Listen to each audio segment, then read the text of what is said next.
Hello everyone, welcome back to my channel. આજે હું તમારા માટે એકદમ યુનિક રેસીપી લઈને આવી છું। તો આ રેસીપી માટે આપણે એક કોબીજનો દડો લઈ લેવાનો છે। કોબીજને એકદમ ઝીણી સુધારી લેવાની છે। કોબીજ જેટલી ઝીણી સુધારેલી હશે તેટલી જ આપણી આ રેસીપી ખાવામાં ખૂબ જ ટેસ્ટી લાગશે।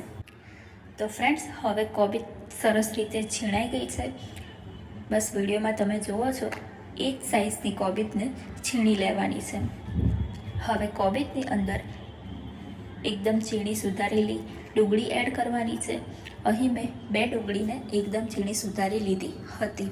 હવે તેમાં એકદમ ઝીણા સુધારેલા લીલા મરચાં એડ કરી લઈશું।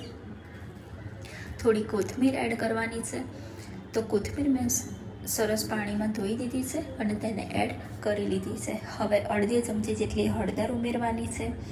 ત્યાર પછી અડધી ચમચી લાલ મરચું ઉમેરી લેવાનું છે। ત્યાર પછી અડધી ચમચી ધાણા જીરું ઉમેરી લેવાનું છે અને પછી અડધી ચમચી જેટલું મીઠું એડ કરી લેવાનું છે। ઘરમાં આપણા જેટલા જ મસાલા હોય છે તે બધા જ આપણે તેમાં ઉમેરી લેવાના છે। હવે બધા જ મસાલાને કોબીજ સાથે મિક્સ કરી લેવાના છે।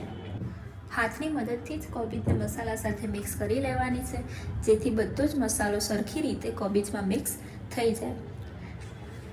તો ફ્રેન્ડ્સ, હવે બધો જ મસાલો સરસ રીતે કોબીજમાં મિક્સ થઈ ગયો છે। હવે તેમાં આપણે 2 વાટકી જેટલો ચણાનો લોટ ઉમેરી લેવાનો છે। 2 વાટકી જેટલો ચણાનો લોટ એટલા માટે ઉમેરી લેવાનો છે કે રેસીપી આપણે એકદમ ક્રિસ્પી બનાવવાની છે। હવે તેમાં 1 વાટકી જેટલો અહીં મેં ચોખાનો લોટ લીધો છે। ચોખાના લોટની જગ્યાએ તમે કોર્નફ્લોર પણ લઈ શકો છો।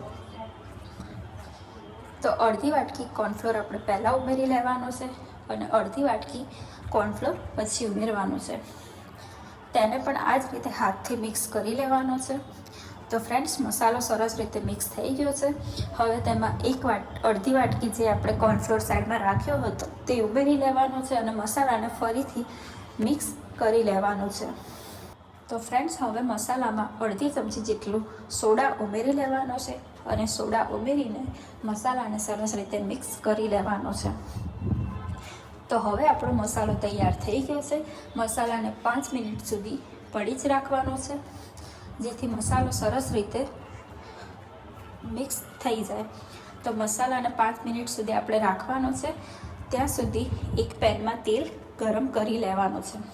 તો હવે આપણું તેલ ગરમ થઈ ગયું છે। તેમાં ચમચીથી મસાલાને આ જ રીતે ફ્રાય કરી લેવાનો છે। તો ફ્રેન્ડ્સ, તમે જોઈ શકો છો કે આપણી આ યુનિક રેસીપી એટલે કે કોબીજના પકોડા ફ્રાય સરસ રીતે થાય છે। જ્યાં સુધી કોબીજના પકોડા એકદમ બ્રાઉન કલરના થાય ત્યાં સુધી તેને ફ્રાય કરતું રહેવાનું છે। એક સાઈડ ધીમા ગેસે ફ્રાય કરવાના છે અને એક સાઈડ આપણે મીડિયમ લોમાં તેને ફ્રાય કરી લેવાના છે। તો હવે આપણા પકોડામાં સરસ બ્રાઉન કલર આવી ગયો છે। તો હવે આપણે પકોડાને ડીશમાં લઈ લેશું। આ પકોડા તમે શેઝવાન ચટણી સાથે કે સોસ સાથે ટેસ્ટ કરશો તો તમને ખૂબ જ મજા આવશે અને આ પકોડા ગરમ ગરમ એકદમ ક્રિસ્પી લાગે છે અને ખાવામાં ખૂબ જ સરસ લાગે છે।